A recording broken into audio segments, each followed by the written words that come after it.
أما بعد فأعوذ بالله من الشيطان الرجيم.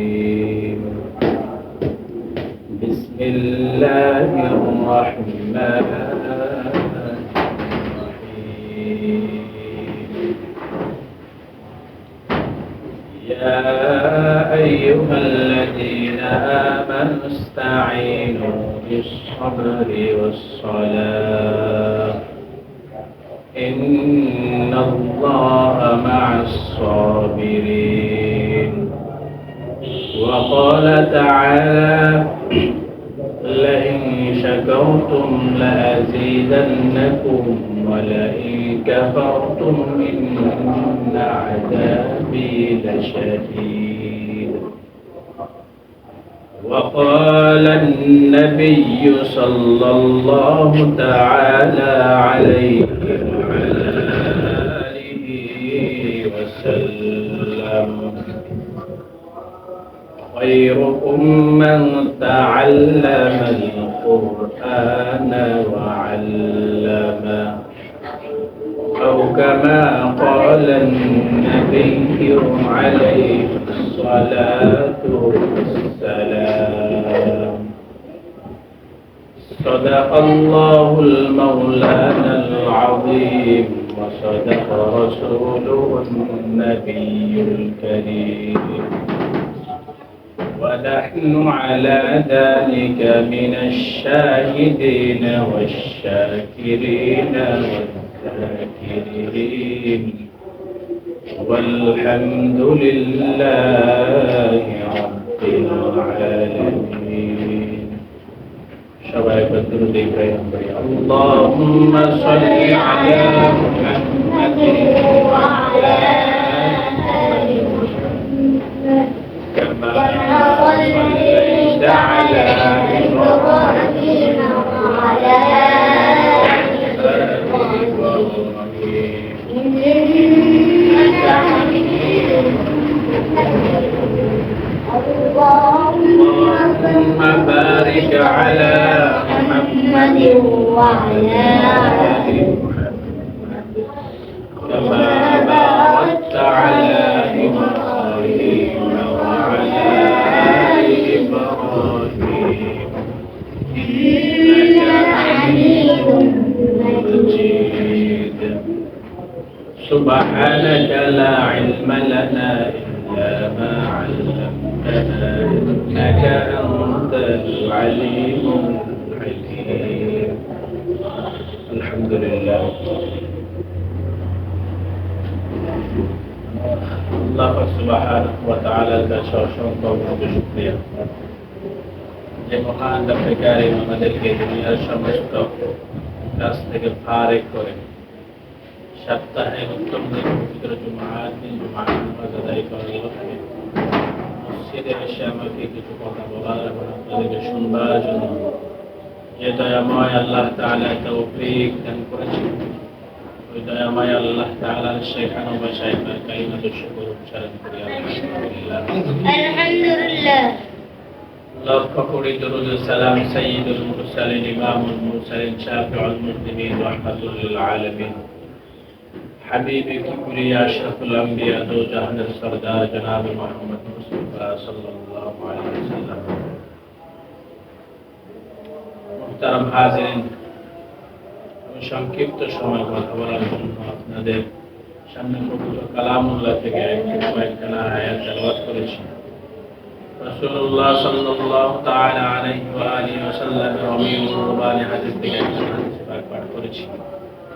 তেলাওয়াতকৃত আয়াত এবং হাদিসের আলোকে সহিহ তরিকা ইসলাম হেদায়েতের সম্বন্ধে আমাকে কিছু কথা বলার এবং আপনাদেরকে শুনবার জন্য দয়াময় আল্লাহ তাআলা তৌফিক দান করুন। আমিন আমিন। কোন বান্দা যদি একবার রাসূলুল্লাহ সাল্লাল্লাহু আলাইহি ওয়া সাল্লামের শানে যদি দুরূদ প্রেরণ করে তার জন্য তিনটা পুরস্কার। কয়টা পুরস্কার? তিনটা পুরস্কার। এক নাম্বার পুরস্কার হলো আল্লাহ তাআলা তার 10টি গুনাহ আল্লাহ তাআলা maaf করে দিবেন। দুই নম্বর পুরস্কার 10টি গুনাহ maaf করে 10টি গুনার পরিবর্তে আল্লাহ তাআলা তার নেক আমল নামে 10টি নেক লিখে দিবেন। তিন নাম্বার পুরস্কার হলো আল্লাহ তাআলা তার মর্যাদা 10 গুণ বৃদ্ধি করে দিবেন। এজন্য আমরা বেশি বেশি চেষ্টা করব, সময় পেয়েছি রাসূলের সাথে দরুদ পালন করব। ঘুমাইতে গিয়েছি, ঘুমের ঘরে শুয়ে শুয়ে রাসূলের সাথে দরুদ পালন করব। বুঝতেছে না, রাসূলের সাথে আমরা কি করব? দরুদ পালন করব। বাচ্চা কান্নাকাটি করতেছে, আমরা এখন কি করি? বাচ্চারা কান্নাকাটি করে দিলে তাদের হাতে কি করে ধরিয়ে দিই? মোবাইল ধরিয়ে দিই। তাদেরকে কোলে নিয়ে আমরা বিভিন্ন গান বাদ্যগুলো করি, বিভিন্ন কৌতুক করি, তাদেরকে বিভিন্নভাবে কলা কৌশল করি, চেষ্টা করি তাদেরকে কি করার জন্য? কান্না বন্ধ করানোর জন্য। কিন্তু কান্না কি হয় না? বন্ধ হয় না। আপনি যখন বাচ্চা কান্নাকাটি শুরু করবে, তখন আপনি এই বাচ্চাকে কোলে নিয়ে যদি রাসূলের সান্নিধ্যে শুরু করেন আর তাকে কোলেতে ধরে দেখবেন অটোমেটিক্যালি বাচ্চা কান্না বন্ধ হয়ে যাবে। তাহলে এই দুরুদের ভিতরে ফজিলত আছে নাকি নাই? আছে। এই জন্য আমরা চেষ্টা করব। সময় তো আমরা অনেক খেলায় ধুলায় কাটিয়ে ফেলেছি, নষ্ট করে ফেলেছি। সময় পাবো আমরা কমপক্ষে, যদি দুরুদে ইব্রাহিম যদি আমরা পড়তে না পারি, কমপক্ষে ছোট দুরুদটা সাল্লাল্লাহু আলাইহি ওয়াসাল্লাম, সাল্লাল্লাহু আলাইহি ওয়াসাল্লাম, এই ছোট দুরুদটা আমরা পালন করব। আমল করব তো ইনশাআল্লাহ। আল্লাহ পাক আমাদেরকে আমল করার তৌফিক দান করুন। আমি আপনাদের সামনে যে আয়াতটা তেলাওয়াত করেছি, আল্লাহ তাআলা বলেন, ইয়া আইয়ুহাল্লাযীনা আমানুস্তাঈনু বিস-সাবরি ওয়াস-সালাহ। হে দুনিয়ার মানুষ, হে দুনিয়ার বান্দা বান্দীগণ, তোমরা আমি আল্লাহর কাছে সাহায্য প্রার্থনা করো।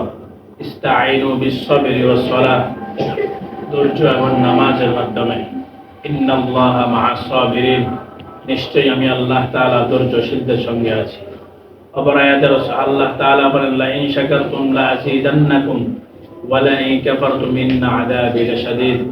বান্দা, আমি তোমাকে নিয়ামত দান করেছি, তুমি নিয়ামতের শুকরিয়া আদায় করো। যদি তুমি না শুকরিয়া আদায় করো, তাহলে আমি তোমাকে কঠিন আযাবের ভিতরে গ্রেফতার করব। নাউযুবিল্লাহ। হাদিস শরীফে রাসূলুল্লাহ সাল্লাল্লাহু আলাইহি সাল্লাম বলেন যে, খায়রুকুম মান তাআল্লামাল কুরআনা ওয়া আল্লামাহু। তোমাদের মধ্যে সর্বোত্তম হলো ওই ব্যক্তি যে ব্যক্তি দুনিয়াতে থেকে কোরআন শিখে এবং শিখায়। এই হলো আয়াত এবং হাদিসের সংক্ষিপ্ত তরজমা। মাঝে মাঝে পাকে পুরো সুবহানাল্লাহ, আলহামদুলিল্লাহ এগুলো বলবেন। না বললে বক্তার মনে হয় যে আমি কবর জিয়ারত করতেছি। যে কথা বলার যে একটা স্পৃহা, আগ্রহ, এটা আসে না। এই জন্য চেষ্টা করবেন যখনই যেখানে সুবহানাল্লাহ বলার দরকার, ওইখানে সুবহানাল্লাহ, আল্লাহু আকবার জায়গায় আলহামদুলিল্লাহ, আল্লাহু আকবার আলহামদুলিল্লাহ জায়গায় আলহামদুলিল্লাহ, এগুলো বলবেন। বললে যিনি কথা বলে, মুতাকাল্লিম যিনি বক্তা কথা বলে, তার কথা বলার কি আগ্রহ জাগে। আর যদি আপনারা কিছুই না বলেন, চুপ করে বোবার মতো বসে থাকেন, তাহলে তার মনে হবে যে সে অবশ্যই কবর জিয়ারত করতেছে। কারণ মৃত ব্যক্তি তো আর কি দেয় না, সাড়া দেয় না। যতই সালাম দেয়, মৃত ব্যক্তি কি দেয় না, এটার উত্তর দেয় না। ওই বক্তার মুতাকাল্লিমের মনে হয় যেন আমি কবর জিয়ারত করতেছি, সবাই মৃত ব্যক্তি, সবার সামনে আমি এসে দাঁড়িয়ে আছি, কোনো সারা শব্দ নেই। তাহলে তার যে কথা বলার যে আগ্রহ, এটা আর থাকে না, এটা চলে যায়। এজন্য চেষ্টা করবেন, শুধু এখানে নয়, যেখানেই হোক না কেন, একটু যিনি কথা বলে তাকে আগ্রহ দেওয়া। দেখবেন যখন তাকে আগ্রহ সৃষ্টি করে দেবেন, অটোমেটিক্যালি তার মুখ থেকে অনেক ভালো ভালো কথা বের হয়ে যাবে। আল্লাহ পাক আমাদেরকে আমল করার তৌফিক দান করুন। মেরে মুহতারাম হাজরিন, আল্লাহ তাআলা আমাদেরকে দুনিয়াতে পাঠিয়েছেন শুধুমাত্র খাওয়া দাওয়া করে ঘুমানোর জন্য, আরামায়েশ ভোগ করার জন্য না।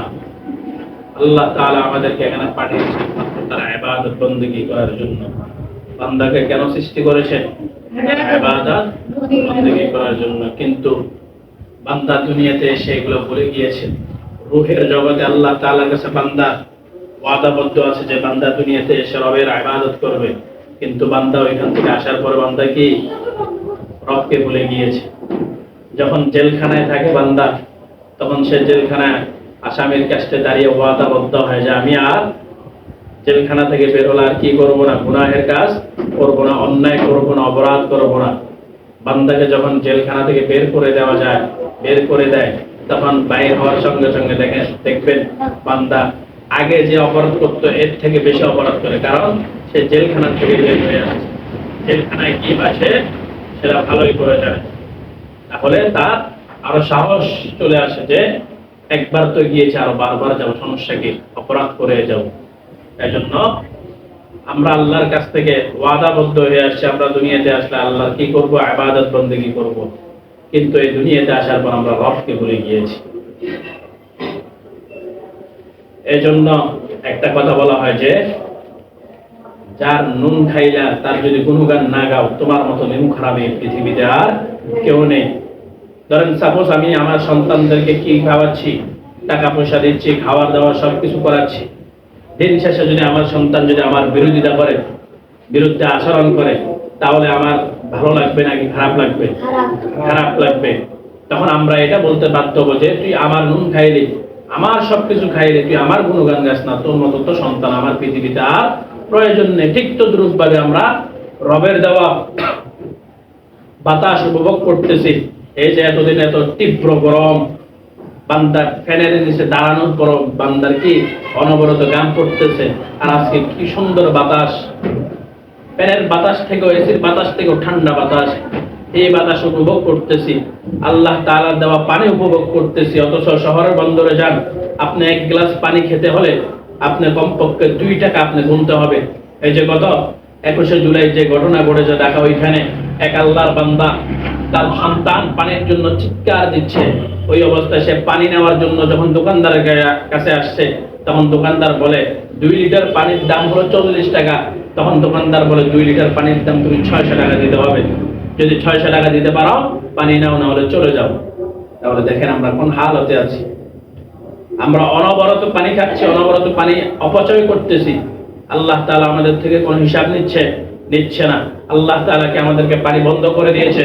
করে নাই, এরপরেও দিচ্ছে। এত সুখ শান্তি এত কিচ্ছু আমরা রবের দেওয়া উপভোগ করার পর আমরা রবের দেওয়া রবের গোলামি আমরা করতে চাই না। এই জন্যই আল্লাহ তাআলা বলেন লাইন শাকারতুম লাযিদান্নাকুম, লাইন শাকারতুম লাযিদান্নাকুম ওয়া লাইন কাফারতুম ইন্না আযাবি লাশাদীদ। বান্দা আমি তোমাকে নিয়ামত দান করেছি, তুমি নিয়ামতের শুকরিয়া আদায় করো। তুমি যদি নিয়ামতের শুকরিয়া আদায় না করো, ওয়ালাইন কাফারতুম ইন্না আযাবি লাশাদীদ, আমি তোমাকে কঠিন আযাবের ভিতরে গ্রেফতার করে ফেলব। মুসলমান আল্লাহর গোলাম, তাহলে রব আমাদেরকে পৃথিবীর জমিনে পাঠিয়েছে তার ইবাদত করার জন্য, কিন্তু আমরা পৃথিবীর জমিনে এসে রবকে ভুলে গিয়েছি। আল্লাহ তাআলা বলে বান্দা তুমি দুর্বল, আমি তোমাকে দুর্বল করে পৃথিবীর জমিনে পাঠিয়েছি। আমি জানি বান্দা দুর্বল, বান্দা আমার সহযোগিতা ছাড়া কি করতে পারবে না, আগাইতে পারবে না। দুনিয়াতে ছোট ছোট মাসুম বাচ্চারা যারা থাকে, তারা দুনিয়াতে আসার পর তাদের দাদি নানিরা তাদেরকে দুধের উলানটা দেখায় দিতে হয়, না হলে বাচ্চা কিভাবে দুধ খাইবে এটাও বাচ্চা বুঝতে পারে না। বাচ্চার যখন খিদা লাগে, বাচ্চা যখন কান্নাকাটি শুরু করে, তখন বাচ্চার মা তার মুখের ভিতরে তার স্তনটা দিয়ে দেয়। এরপরে বাচ্চা কি করে? দুধ পান করে। আর অপরদিকে তাকান, একটা গরুর বাছুর যখন দুনিয়াতে আসে, তখন ওই গরুর বাছুরটাকে তার মা শেখাতে হয় না কিভাবে দুধ খেতে হয়। দেখবেন কিছুক্ষণ যাওয়ার পর অটোমেটিক বাচ্চা কি করে? দুধ পান করা শুরু করে দেয়। এই দিক দিয়ে মানুষের বাচ্চাদের যখন বাচ্চা সর্বপ্রথম দুধ খেতে যায়, তখন মায়ের কি থাকে? দুধের স্তনটা শক্ত থাকে। তখন দাদি নানিরা এগুলাকে নরম করে দিতে হয়। অপরদিকে গরুর বাছুরটা সে জানে তার মাথার ভিতরে আল্লাহ তাআলা মেমোরির ভিতরে এত বুদ্ধি দিয়েছে যে শক্ত উলানটাকে যদি জোরে একটা আঘাত করা যায়, অটোমেটিক সেটা কি হয়ে যাবে? নরম হয়ে যাবে। ওই গরুর বাছুরটা এমন জোরে একটা ধাক্কা দেয় তার মায়ের উলানের ভিতরে, ধাক্কা দেওয়ার সঙ্গে সঙ্গে অটোমেটিক্যালি দুধ বের হওয়া শুরু করে দেয়। তখন ওই গরুর বাছুরটা তার মায়ের উলান থেকে দুধ খাওয়া শুরু করে দেয়। বিশ্বনবীর উম্মতের দল, তাহলে আল্লাহ তাআলা আমাদেরকে এত নিয়ামত দান করেছে, যে আল্লাহ তাআলা বলেছে, বান্দা দুনিয়ার মানুষ যেরকম দুর্বল আমিও তোমাদেরকে সেইভাবে দুর্বল করে বানিয়েছি। আমি জানি বান্দা তুমি আমার সহযোগিতা ছাড়া তুমি হাঁটতে গেলেও বিপদ, তুমি খাইতে গেলেও বিপদ, তুমি ঘুমাইতেও গেলেও বিপদ। এই জন্য বান্দা তুমি আমার কাছে কি সাহায্য করো, প্রার্থনা করো, সহযোগিতা প্রার্থনা করো। দুনিয়াতে মানুষের কাছ থেকে কিছু চাইতে হলে মাধ্যম লাগে, লাগে কি লাগে না? আপনি যদি সরকারের কাছে সহযোগিতা চাইতে হয়, সরাসরি সরকারের কাছে যেতে পারবেন না। হয়তো আপনার এমপি, চেয়ারম্যান, মেম্বারের মাধ্যমে সরকারের কাছে কি পৌঁছাতে হবে, খবর পৌঁছাতে হবে। এরপর যদি সরকার অনুমতি দেয়, এরপরে আপনি কি করতে পারবেন, তার কাছে যেতে পারবেন, সহযোগিতা চাইতে পারবেন। ঠিক তদ্রূপভাবে আল্লাহ তাআলা বলে, বান্দা তুমি আমার কাছে সহযোগিতা প্রার্থনা করো দুইটা মাধ্যমে। কয়টা মাধ্যমে? এক নাম্বার হলো ধৈর্য, দুই নাম্বার হলো নামাজ। বান্দা তুমি ধৈর্যের মাধ্যমে আমার কাছে সাহায্য প্রার্থনা করো। বান্দা আমি তোমাকে কষ্ট দিচ্ছি, আযাবের ভিতরে গ্রেফতার করেছি, বান্দা তুমি ধৈর্য ধারণ করো। বান্দা তোমার ঘরে খানা নাই, আজকে তুমি তোমার সন্তানটা অসুস্থ, বান্দা তুমি ধৈর্য ধারণ করো, নিশ্চয়ই আমি তোমাকে কি করব, সহযোগিতা করব। দ্বিতীয় নাম্বার হলো বান্দা যখনই তুমি বিপদে পড়ে যাও, যখনই তোমার কি প্রয়োজন, সহযোগিতা প্রয়োজন, তখন তুমি নামাজে দাঁড়িয়ে যাও, নামাজে দাঁড়িয়ে রবের কাছে প্রার্থনা করো, দেখবা অটোমেটিক্যালি আল্লাহ তাআলা তোমাকে সহযোগিতা করবে। আর আল্লাহ তাআলা এই দিক দিয়ে বলে, ইন্নাল্লাহা মা'আস সাবিরিন, নিশ্চয়ই আমি আল্লাহ তাআলা ধৈর্যশীল ব্যক্তিদের সাথেই থাকি। তাহলে যারা ধৈর্য ধরবে, বিপদের সময় কি ধরবে, ধৈর্য ধারণ করবে, তাদের সাথে কে থাকবে? আল্লাহ থাকবে। যেই বান্দার সাথে আল্লাহ থাকবে তার আর কোনো কিছু প্রয়োজন আছে? না না, আল্লাহ যার হয়ে যায় তার আর কোনো কিছু প্রয়োজন নাই। এই জন্য বান্দা তোমরা বেশি বেশি আল্লাহর কাছে সহযোগিতা প্রার্থনা করো, বেশি বেশি রবের নিয়ামতের শুকরিয়া আদায় করো। যত শুকরিয়া আদায় করবা ততই আল্লাহ তাআলা নিয়ামত বৃদ্ধি করে দিবে। আর যদি নাশুকরি করো বান্দা, তোমাকে কঠিন আযাবের ভিতরে গ্রেফতার করব। এরে নবীর উম্মতের দল, এই জন্য আমরা সময় থাকতে সময়কে কি করতে হবে, কদর করতে হবে। আল্লাহ তাআলা যে নিয়ামত দান করেছে আমরা সেই নিয়ামতের শুকরিয়া আদায় করব। শুধু আমরা মুখে আলহামদুলিল্লাহ বললাম, শুকরিয়া আদায় হয়ে গেল না।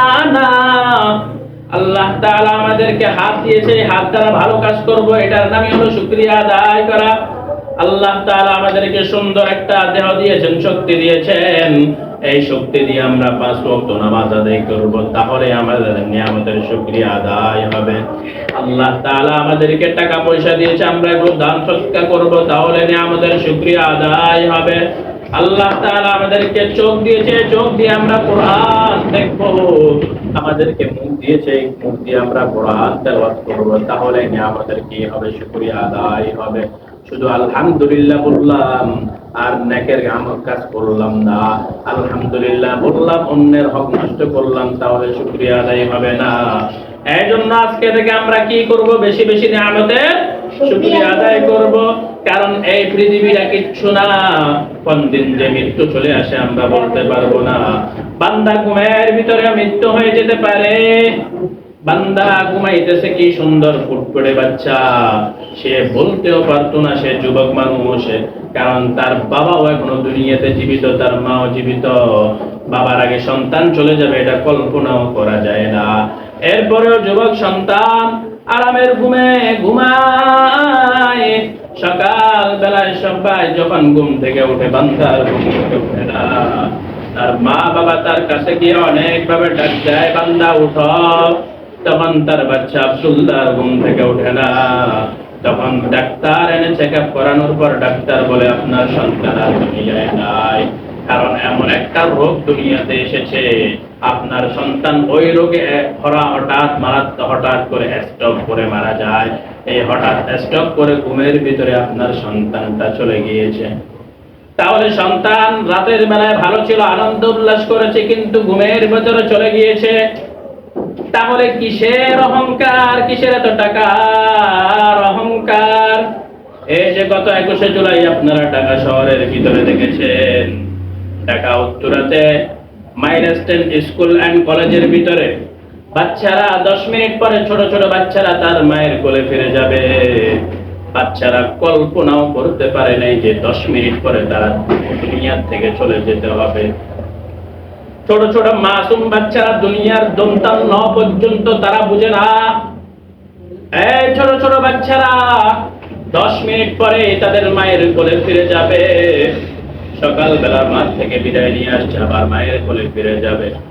এই 10 মিনিটের ব্যবধানে হমনে হঠাৎ করে কোথা থেকে যেন একটা বিমান এসে বিধ্বস্ত হয়ে গেল ওই ভবনের উপরে।